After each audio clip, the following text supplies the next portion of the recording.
숫자 데이터로 민심과 여론을 읽는 시간, 한국여론연구소 이은영 소장, 한국인사이트연구소 전민기 팀장, 어서 오세요. 네, 안녕하세요. 네, 안녕하세요. 먼저 이은영 소장이 주목한 숫자는? 저는 40을 가져왔는데요. 40? 네, 저는 처음에 이 숫자를 보고 이제 정당 지지율인 줄 알았어요. 근데 다시 자세히 보니까 그 대선 후보 지지율이었거든요. 이낙연? 네, 이낙연 그 대선 후보 지지율이 드디어 40%를 돌파한 그 조사 결과가 두 군데서 나왔더라고요. 예. 예, 그래서 이게 지금 이제는 대망론 대세론이 같이 이제 엮어서 이낙연 그 후보에게 가고 있는 거 아닌가 이렇게 볼 수 있고요.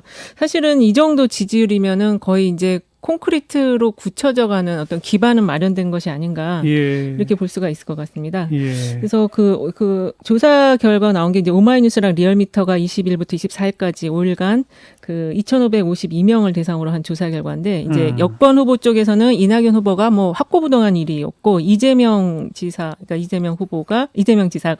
2위를 차지했습니다. 그리고 네. 야권에서는 이게 어떻게 보면 총선 성적표 같은 결과인데 그 황교안 후보가 6.0%로 아주 급전직하 하는 그런 모양새를 보였거든요. 예. 그러니까 이 조사가 그 오마이뉴스 리얼미터가 계속 대선 후보 지지율 조사를 했는데 황교안 후보가 거의 20%대 초반을 유지했는데 거의 예. 한 자리 숫자로 떨어진 그런 결과가 나타났고요. 예. 홍준표 후보가 3위로 등극했다는 거. 야권에서는 1위로 등극을 한 거고. 예. 예. 그래서 이 40이라는 숫자를 그런 의미에서 가져왔습니다. 그러니까 이게 총선 결과를 바로 반영한 결과인 거죠. 예. 근데 이제 여기에는 사실은 이낙연 후보가 이 정도 40%의 그 결과가 나타낸 거는 그동안의 어떤 축적된 본인의 그렇죠. 이미지와 메시지들이 다 결합이 되는 것 같은 느낌이 듭니다. 벌써 한 1년째 계속 1등 아니에요? 그렇긴 한데 이렇게 지금 높은 숫자로 치솟았죠. 나오기는 네네. 네. 처음이죠. 계층별, 지역별로 보면 어때요? 계층별로 보면은 일단은 가장 많이 그 상승폭을 가져온 게 충청권하고요. 그 다음에 부산, 울산, 경남 지역이거든요. 부산, 울산, 경남, 그러니까 충청권은 41.2%였고 부울경 쪽에서는 35.8%인데 이게 그 통합당의 지지율보다 그 통합당 지지율이 33.8% 정도가 나오고 있는데 그거보다 더 높은 숫자로 지금 그 이낙연 후보에 대한 선호가 나타나고 있습니다. 부울경에서도 차. 예, 그리고 그 대구 경북에서는 조금 그래도 그 상승폭은 좀 낮았지만 그래도 30%대 초반이 나오고 있고요. 네. 연령별로 보면은 사실은 60대가 상당히 이제 상승폭이 컸는데 20대에서도 굉장히 높게 나타났어요. 20대가 14.8%가 상승을 해서 지난 조사보다 35% 정도 지지율을 보이고 있어서 예. 젊은 층과 그다음에 그 고령자층 모두 다 양쪽의 마음을 다 잡고 있다라는 그런 결과가 나타났습니다. 네. 그리고 이념 성향 하나 네. 잠깐 말씀드리면 중도층에서 상당히 또 이낙연 후보에 대한 지지가 높아서 39.1% 정도 나타났거든요. 크게 상승한 거라 이거죠. 그렇죠. 예. 보수층이 좀 이렇게 지역별로 보면은 부울경이나 이런 데서 보수층이 많이 이렇게 지지했었을 것 같은데 그보다는 중도층이 많이 결집해서 지지를 했다는 게 나타났습니다. 빅데이터 상에서 이낙연 전 총리에 대한 언급량도 부쩍 늘었어요? 네, 뭐 총선 전 일주일 보니까 16,900건이었는데 최근 일주일 보니까 18,000여 건. 많이 늘진 않았네요. 예, 그래도 좀 지켜볼 만한 게 그 연관어거든요. 왜냐하면 총선 전에는 대선이라는 키워드가 8위에 하나 있었는데 지금 총선이 끝나고 난 이후에는 보시면 2위 대통령, 5위가 대선, 6위 후보, 7위 청와대, 10위 이야. 대선 후보. 아예 이제 분위기가 그러네요. 바뀌어버린 거예요. 총선 후 일주일 동안의 연관어는 전부 네. 대통령이군요. 이게 이제 어떤 언론에서만 다루는 게 아니라 이제는 국민들도 이렇게 언급하고 있다라는 건 좀 변화가 많다라는 거고요. 예, 예. 그리고 이제 긍부정 비율도 보면은 그때 당시는 26.6대 39.1이었는데 지금 38.5대 35.9로 긍정 비율이 올라갔고요. 특히나 이제 부정에서 무섭다라는 단어가 있는데 이것도 5% 정도 차지하는데 이거는 사실은 이낙연 총리 발언에서 나온 거거든요. 180석 얻은 것과 관련해서 맞아요. 오히려 이렇게 얻은 게 지금 무섭다. 두렵다, 무섭다. 네, 그래서 이거 빼면은 40% 좀 넘는다고 봐서 굉장히 긍부정 비율도 확 뒤집혔고 이 어떤 대선 주자로서의 알겠어요. 어떤 모습을 좀 갖춰가고 있다라고 해야 될 것 같습니다. 이은영 소장 이 정도면 대세론이라는 단어 써도 돼요? 네, 대선을 볼 수 있는데요.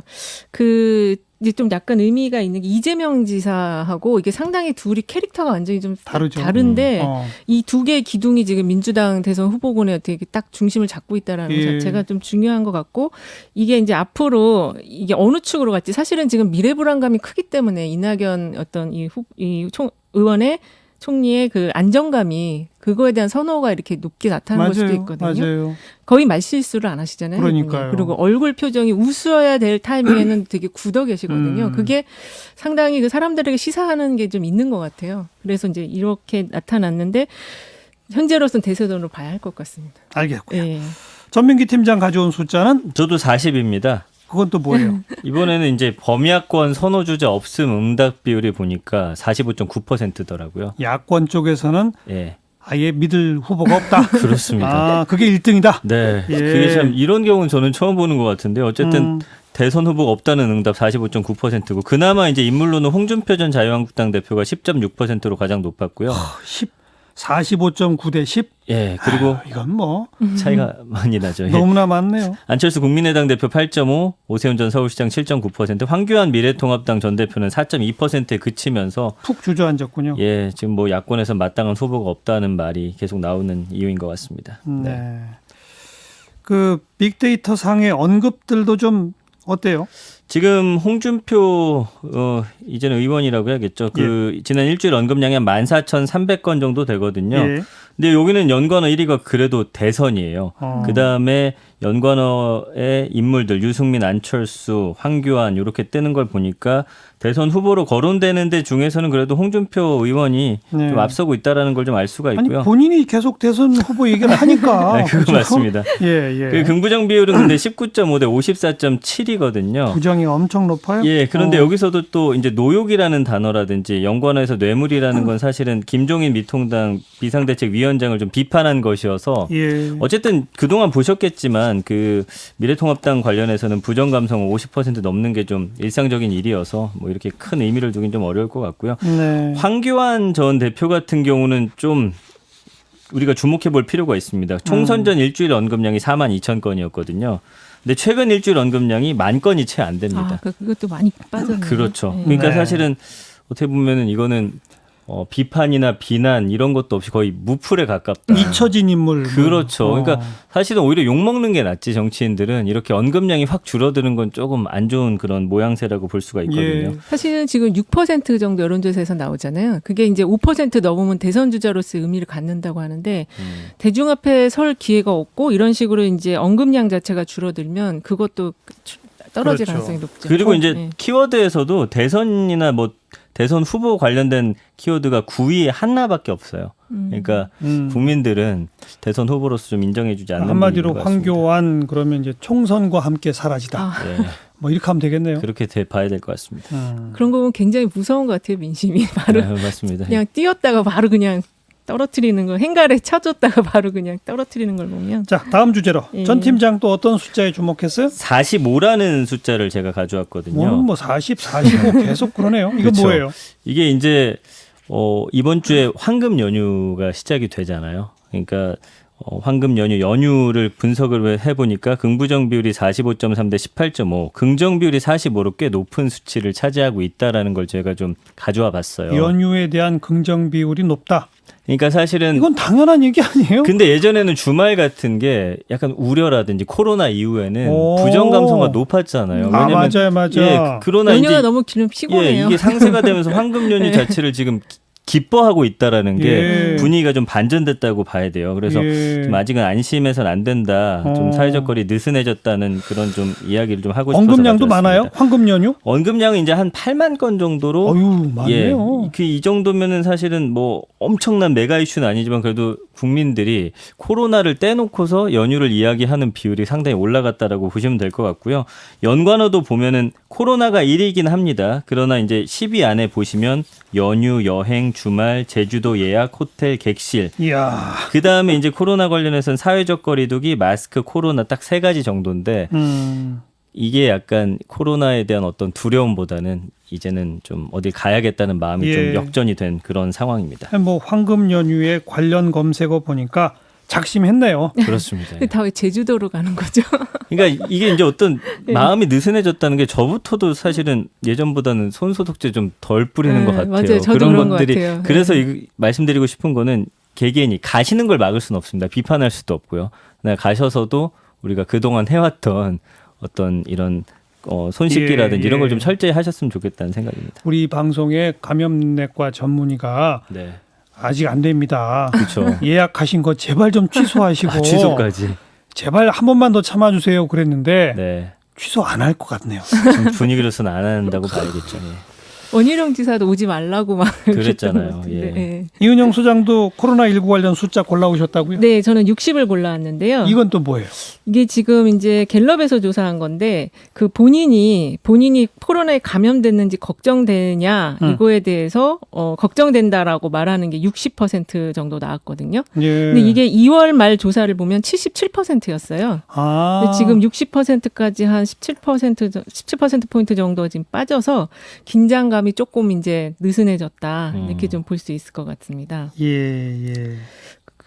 특히 이제 아주 강도, 그러니까는 내가 얼마나 그러니까 사정 척도로 보통 조사하는데 매우 걱정되냐, 어느 정도 대체로 걱정되냐 이런 걸 볼 때 매우 걱정된다라는 그 응답자 숫자가 46% 2월 마지막 주 이때가 코로나 이제 막 거의 이제 좀 정점에 올라가는 시기였는데 이때 46%였는데 예. 39%, 30% 이번 주에는 21%로 줄어들었고요. 그리고 그 대신 이제 연령대별로 보면은 20대에서 50대는 매우 걱정된다라는 강도가 센 게 한 10%대지만 60대 이상에서는 38%로 여전히 그 강도, 그러니까 코로나에 감염될지도 모른다라는 그건 좀 고연령층에서 좀 센 것 같습니다. 예. 이게 일일 신규 확진자 수에 그대로 연결되는 것 같네요. 그러니까 일일 신규 확진자 수가 막 늘어날 때는 나도 감염될지 몰라 매우 맞아요, 걱정돼. 맞아요. 네. 근데 이게 뭐 한 자리 숫자, 두 자리 숫자로 막 10명 정도로 떨어지면 나도 별로 걱정 안 돼. 뭐 이런 거 아니에요? 그렇지. 약간 심리적 동조, 이 숫자를 보고 이게 계속 지금 투명하게 공개가 되니까. 그래서 이게 2월 말 3월 초에는 제 주변에서도 코로나 걸리는 꿈을 꿨다는 사람 진짜 많이 봤거든요. 특히 이제 마사지, 피부샵 같은데 일하시는 분들은 그런 꿈을 꿨다는 얘기 하는 걸 봤는데 지금은 아까 말씀하신 것처럼 손소독제 잘 안 쓰고 마스크도 안 쓰고 다니는 분들 좀 많이 있더라고요. 내가 걸릴지 모른다 우려가 줄어드니까 네. 황금 연휴 검색하고 예약하고 그렇죠. 이런 거예요. 맞습니다. 맞습니다. 그 사회적 거리두기를 강력하게 시작한 게 3월 마지막 22일인가 막 그때부터인데 네네. 빅데이터 상의 그 사회적 거리두기에 대한 무슨 여론 변화도 있어요? 이게 좀 흥미로운데요. 3월 마지막 주 언급량이 보면 29만 건이고요. 4월 초는 24만 건인데 최근 일주일 보면 7만 3천 건으로 훅 떨어져요. 그러니까 언급도 잘 안 하고 이제는 좀 마음을 확실히 놓고 있다. 연관어도 보면 그때 당시 집, 마스크, 뭐 일상, 모임, 종교, 자제, 외출, 손 씻기, 주말, 재택 이런 단어가 3월 말이었다면요.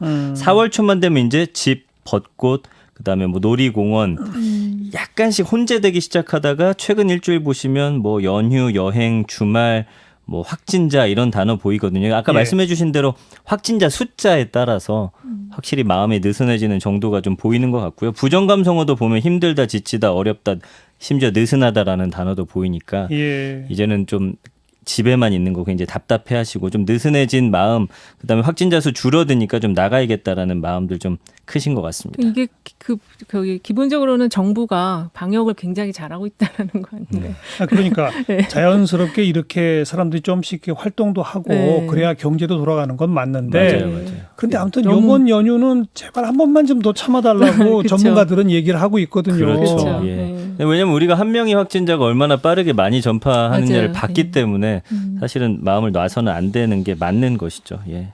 그리고 이제 주말 같은 경우 금요일이라는 그 단어도 좀 언급해 볼 필요가 있는 게 금요일 같은 경우는 한 9만 2천 건이 언급이 됐어요. 근데 불금 같은 경우는 12만 4천 건이 언급됐는데 이 불금이란 단어를 우리가 좀 지켜봐야 할 이유가 뭐냐면 주로 이제 10대, 20대, 30대들이 불금이란 단어를 많이 쓰거든요. SNS에서. 근데 연관어 보시면 1위가 맛집, 주말, 치킨, 맥주, 클럽, 정체, 술, 친구, 안주, 데이트. 맞아요. 10위까지 꽉 차 있거든요. 그러니까 특히나 우리 어린 친구들이 이 코로나에 대한 어떤 경계심이 예. 확실히 좀 무너져 있다 이렇게 좀 분석이 많이 됩니다. 20대가 제일 많이 감염된다는데 네. 그래서 자기 부모들한테 이렇게 전파시키면 어떡하려고 걱정입니다. 그러게 말입니다. 예. 불금 한 번 더 참고 황금 연휴 한 번 더 참읍시다. 네. 한국여론연구소 이은영 소장, 한국인사이트 연구소 전민기 팀장 두 분 수고하셨어요. 네, 감사합니다. 감사합니다.